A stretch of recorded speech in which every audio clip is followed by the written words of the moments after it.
Sahaja Yoga is first to start your germination. Then it grows. In that growth, you have to become a wider personality and a wider personality. With the marriage, you become even a better person and you develop a better personality. Now, why marriage is necessary for Sahaja Yogis? First and foremost thing, it is the most normal thing to do, is to marry. God has given you this desire to be married for some purpose. But the same desire, if you do not use it for the purpose it is given, it can become a perversion, can become a nasty thing. It can be very detrimental to your growth. So one should understand this desire within us to have a marriage. Marriage means wife who is a part and parcel of your being. A wife on whom you can depend. She's your mother, she's your sister, she's your child, she's everything. You can share all your feelings with your wife. So it is important that the wife should be such that she should understand that this is the need of a marriage. Now in Sahaja Yoga, as you have seen, all of you have problems either of the left or the right. Now, when these marriages will take place, mostly spontaneously, it will happen by the nature's plan itself, that you will marry a person who is a complementary personality to you. Because supposing you are a left-sided person, and if you have a person who has a left side which is very strong, it will compensate. And that's how you will make a good marriage. But for that, one thing is very important, that you must share. You must share life, every bit of it, every moment of it. If you do not know how to share life, it's going to be very, very difficult. When it comes to love, how do we express our love? By sharing all our joys, all our pains, all our problems. But in Sahaja Yoga, it's little more, I think quite a lot more, much more. Here you have to share the community. The marriage is not for individuals in Sahaja Yoga, not at all. If anybody has this feeling that the marriage is between two persons in Sahaja Yoga, is a wrong thing. It is two community, it can be two nations, it can be completely two universes. So it is not to be enjoyed between yourself. If you are good husband-wife to each other, it's not sufficient in Sahaja Yoga. That love should be enjoyed by everyone else in the society, in the community. If you cannot do that, then you have not achieved Sahaja Yoga marriage. It's just an ordinary marriage as people have. It's just nothing special about it. Such marriage should be able to give chances for very great souls to come on this earth. A person who is married in Sahaja Yoga, who are Sahaja Yogis, who are sharing their love equally with the Sahaja Yogi yogis and the society that is Sahaja Yoga, then only great people will be born. I would say Bhagwan has done that. Bhagwan and Mandy, they have done it. It's something surprising. You see, they were engaged before marriage. They were married before Sahaja Yoga. They were married after realization. And I don't know how it has clicked in their life that they really share companionship with other Sahaja Yogis. Whenever he writes to me, he always writes about other Sahaja Yogis. He'll ask about every one of them. How are they? What are their problems? Unless and until it happens, the marriage has no meaning in Sahaja Yoga. At all no meaning. So first test of a Sahajogi marriage is that how much you have been able to share by this marriage other people. Now for example, in a normal marriage,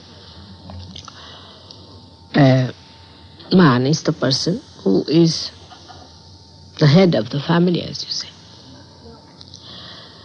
Now, he has to be the head. The man has to be head for certain reasons. There is nothing wrong in man becoming the head. It's all right, you become the heart. Heart is more important than head is. Perhaps we do not realize that, how heart is important. You see, even if the head fails, the heart can go on. We can go on always up till the heart is going on. But if the heart fails, the head fails too. So you are the heart as a woman, and he is the head of the family. Let him have that feeling that he is the head. It's a feeling, just a feeling. Like the head always feels that he decides. But it's the brain that also knows that it's the heart one has to cater for. It's the heart which is all pervading, which is the real source of everything. So the woman's position, if she understands how important it is, she would never feel let down or dominated if she knows she's the heart.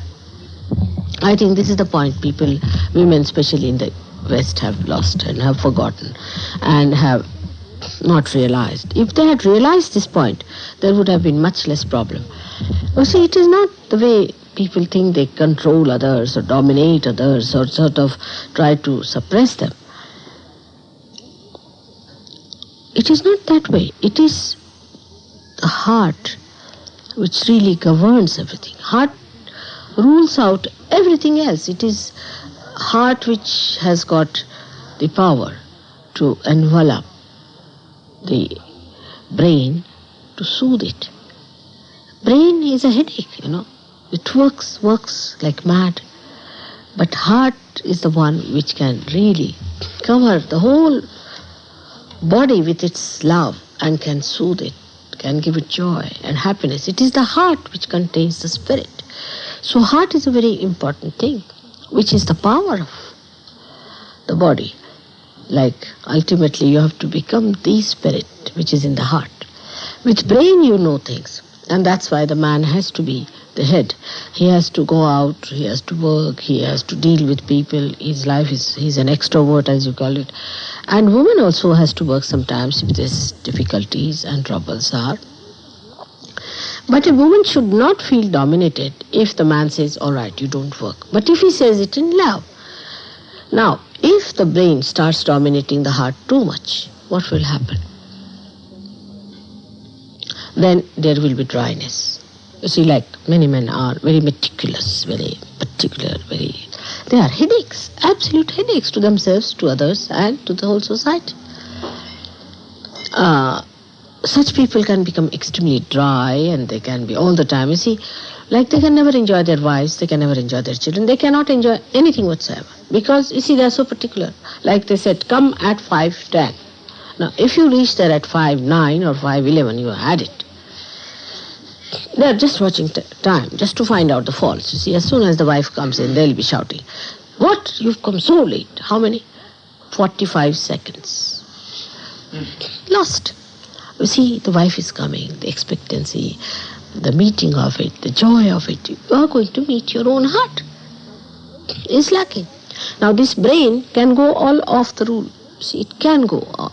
And it can be very, very taxing. It creates tremendous problems with it.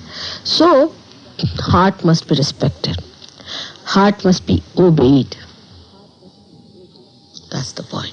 See, heart must be obeyed. But that doesn't mean that the women should dominate men. It doesn't mean that. Obeyed means you must understand what your love says. See, do it in love. If you do it in love, it's very good.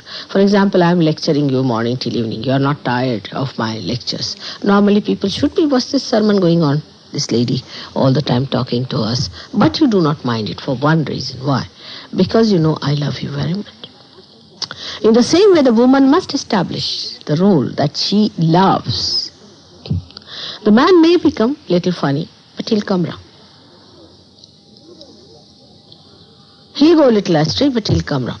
But do not judge him in outward dominations. Like you see, if he says this color is not good, all right, whatever you like, I'll put it. Then he himself will say, oh, I think the one you had put was good, I was really foolish. He would say like that. You just agree to them, I mean, I have experimented this in my own life. See, I've done it. See, for example, say my husband doesn't know much of roads, you see. So, supposing we are going somewhere and he said, no, I think this is the way you have to go. I said, all right, you can go ahead. And I'll walk with him. But I said, no, but I think it's not the road. I'll have to walk again back, I know for definite. But all right, if you want, I can walk with you. All right, I'm walking. I'm just enjoying. I may have to go this way only. So he says, then he starts wondering, is it true? Is it correct? Then he starts thinking, that is it really? Or maybe because she has instincts, you see, she has intuition. She has so many things. She gets that, what you call there's a word in English for that also. You get a hint, suddenly a hint. That hitch, they call it a hitch. You see, they get a hitch. And that comes out to, what is it? Hunch. They get a hunch. They get a hunch of it. And that's what it is. And once they start understanding that the hunches of the wife is correct, then they follow her in a way. But what is so great in making your husband follow you is wrong. I think there's no need for him to follow. You go this way. What is the need to do all that? We are going the same way. But we must know that somebody is on the left, one is on the right. The left has to be on the left. Supposing the left wheel starts going to the right, we'll have only one wheel left. What are we going to do about it? We are all going on the same way. There are no two ways about it. There are two wheels needed to give it a balance. But we are going on the same way. These people don't realize. They think one wheel has to go on the right, another has to turn to the left. So imagine what will be the condition of such a family. We are going on the same way. Only understanding is needed. That one has to live with the powers of heart and another has to live with the powers of rationality, of understanding. Now, when it comes to rationality, ultimately it will turn to heart. Because it reaches a point when it does not know, you see, then it comes to heart. Once women realize this, that they have this within themselves, but you must nurture your power of heart. But you compete with them in everything, you see. He goes on the horse, why can't I? See, he does this, why can't I? If he can drive, I can drive. You see, wisdom lies in doing things, many things, by avoiding them. You see, for example, I don't drive, so everybody drives me along. I don't type, very good, everybody types for me. But I do some things which nobody can do well as I can do. Like I can cook very well. So when it comes to cooking, they have to come to me. It's like that. But you don't do everything that the men want to do, or you don't do everything women want to do. For men will be cooking and women will be driving is a wrong thing. Men should know all manly things and women should know all womanly things. They must learn. They must put their heart into it. I mean, women can be equally intelligent. Men can be equally intelligent. Women can go onto the right hand and men can go on the left hand. No doubt about it. But you put imbalance to the whole universe by that. That's the point. It's not that by doing that you are in any way less or more. This idea should go out of your minds, absolutely. That men think that, oh, I am the man who wears the pants. All right, you wear the pants, but we wear the beautiful skirts. All right. That's the way it should be looked after. You see, once this goes away, you see, Sahaja Yoga will work out better. The domination only is felt when there is no love. You see, sometimes you like people to dominate you, isn't it? For example, they say, no, come along, have this food. Must eat, must have this. You like it because somebody cares for you. There's a concern. Somebody loves you, wants you to have this and wants you to do that.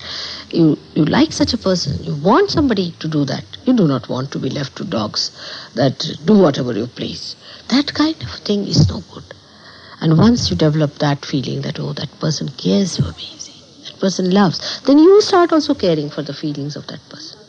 You also start to understand. Now again the guilt is working. Now will you please stop feeling guilty about anything? I do not say these things to find make you feel guilty, but just to understand that you have to be in a very light mood, This balance has been created long time back. Very long time back. Say even when Radha Krishna existed.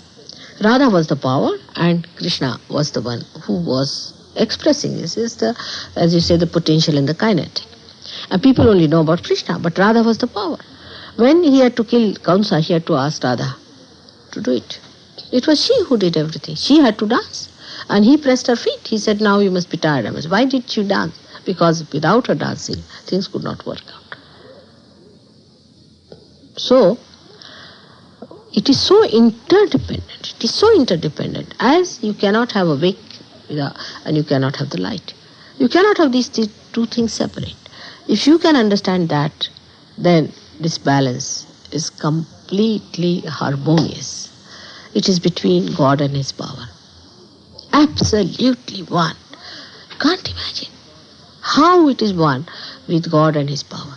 His power, His desire is the same as God. There's no difference at all.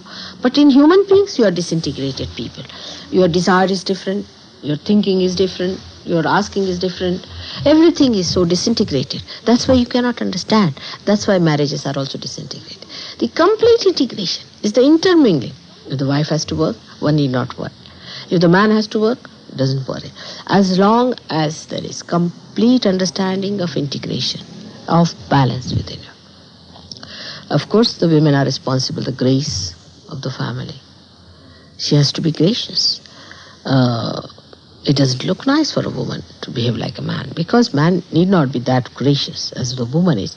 He's after all a man, so it's all right. In his behavior, he need not be atrocious, but sort of, sometimes if he swears, sometimes it doesn't matter. You see, sometimes in a way for a man, but for a woman it does, because she is a gracious thing. But there are some things that man cannot do. You see, like taking interest in women. You see, some men are so hot, horrible, and absolutely one can't understand the way they take interest in women, what dresses women wear, sort of thing. All this rat-like behavior is horrible, and this cannot be manly. That means they are such slaves of women. They may call themselves something this and that. As I heard that this Mrs. Kennedy's clothes, underclothes were for sale, and people from Australia were flying out to buy them. Think of these men. What do you call them? I don't know what you call them in English language, but they're just worse than earthworms. I don't know from where they come. So man has to be a man, and man is a person like Rama. You have heard about his life, how he was, you see, how he loved his wife, respected his own chastity. A man who cannot respect his chastity is not a man. He is absolutely an earthworm. So this is what it is. A man has to have a character. He has to have that chivalry in him. He has to have that courage in him. He has to have that protective thing. If thieves come in the house, the man tells the wife, "Oh, you go and open the door and I'm going to hide." Then, and when the thieves go away, he says, "I'm going to dominate." That's not the way. The man has to protect. The man has to look after. That's why it doesn't matter if he is little crude sometimes. It doesn't matter. Because he has to face, we can say he's like a thorn, and women are like the flowers. Now, in the thorn and flower, you would like to be a flower, isn't it? But in a man and woman, you would like to be a thorn. So it's wrong. He has to protect. He has to look after the invasions on the family life and other things. On the contrary, they are the ones who allow infiltration by wrong people in the family. It's the men. They bring in horrible women, they bring in horrible people through their domination. "Oh, she's my friend, how can you object?" But what sort of a friend is she? He has to say, "No, I don't like these people to come in the house, they're not right time, they have to get out." It is he who has to say, and the woman has to understand. But if he says it's just out of domination, it is nonsense. So everything has two sides, as you can see clearly. If it is done in love, it's perfect. But if it is done in domination, it's nonsensical. Why dominate? I don't understand the word domination. When there are two wheels, do they dominate each other? Can they? If one dominates, say one becomes bigger than the other, it will go round and round, won't it? There's no question of domination in this, but it's question of integration and understanding and complete cooperation within themselves, which must permeate into the society, into the family. The marriages which are not helpful to the society are of no use. They are just a waste. Just a waste, you see. We have so many marriages like this. People get married, live well, happily among themselves, and finish up. These are the marriages which are going to change the society. With their joy, happiness, make a home where everybody is expected, look after them, do for others. You see, there are many people who think that nobody is doing anything for us. What have you done for others? What have you done? Have you done anything for them? This, once you start deciding and understanding, it would be very good. Normally, a woman is, if not brought up properly, can be very, very conceited and can be very selfish and self-centered. Men can be also, but women can be because, they are brought up, if they are not brought up properly, I'm saying that. They may not like to spend their money on others. They would not like others to come in the house and share this and that. But again, we have to judge it. Is it done in love or not? Like the husband, you see, brings his friends, and they may not like the friends coming in because it means money. You see, they would like to have more ornaments to themselves than to have some friends for their friend. They can be like that. Some men could be like that also. But both the things are wrong. This should be shared to be understood. And the whole thing is that you must lavish your love on others. Need not spend money for that. Need not. You can just be kind to them, nice to them, and little money too. You see, there's no harm in spending little money for others and expressing your love. You see, we are still very meticulous in our Sahaja Yoga as far as money is concerned, as far as love is concerned. We are very, very cautious. We are so much of fear within us. Now, domination should never come in Sahaja Yoga at all. Say, for example, when I'm telling you anything, an outsider might think that I'm dominating.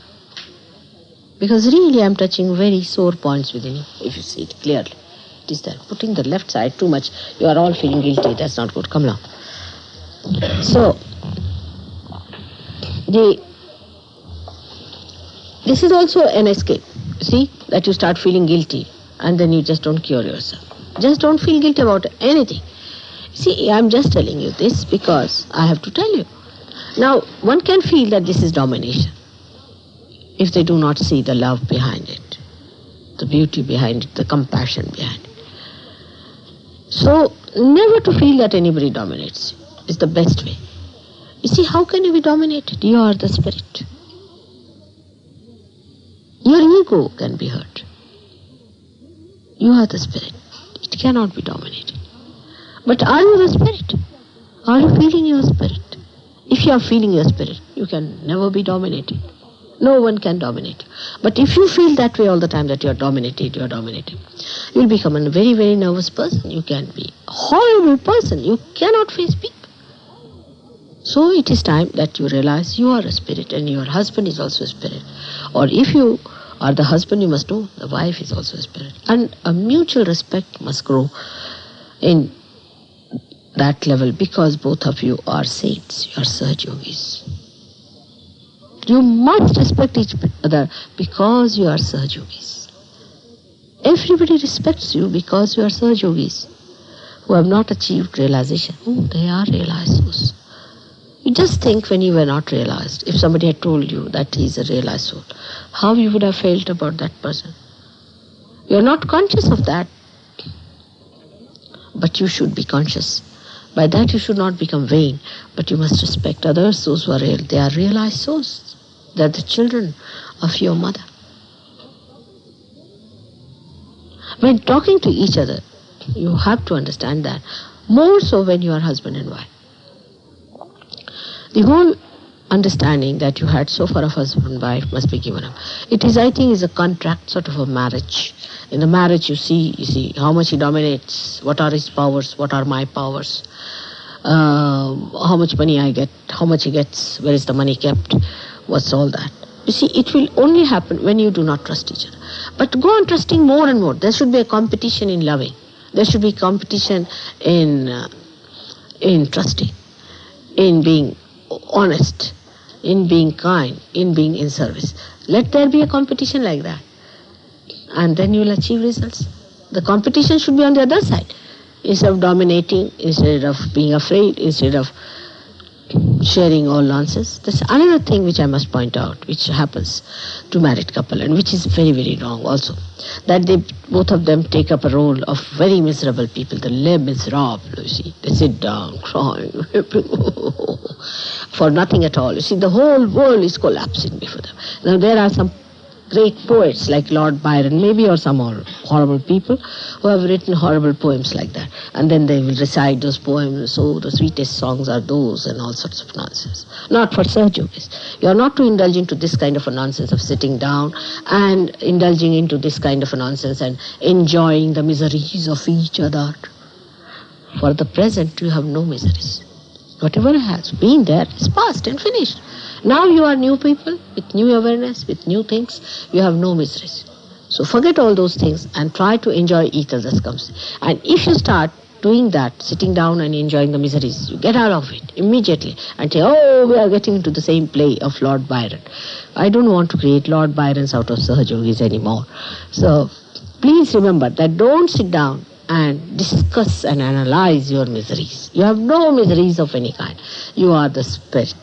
You are the source of joy for yourself and for others, and you have no business to sit down and cry and weep. And I don't know what's happening. I don't know. Why you don't know? You don't know your spirit. Don't you know your spirit? You know. Then why don't you know? You have your vibratory awareness, and still how is it you are saying you don't know? You have to know everything. And it has to be a very positive act to be happy, to be fragrant with joy, and to give joy to others. That has to be with you. Otherwise, everything has no meaning. You see, I try my level best to make every marriage a very pompous thing, a very beautiful thing. But ultimately what I find, two crumpled up people sitting down there, sulking. And then imagine the children who are going to be born. They will think, what? These sulking parents? Oh God, save us from these crying babies. So don't put my all hopes to my complete shattering state by this kind of attitude. Now, if you have any questions, ask, so because I don't know how far to say. Close it.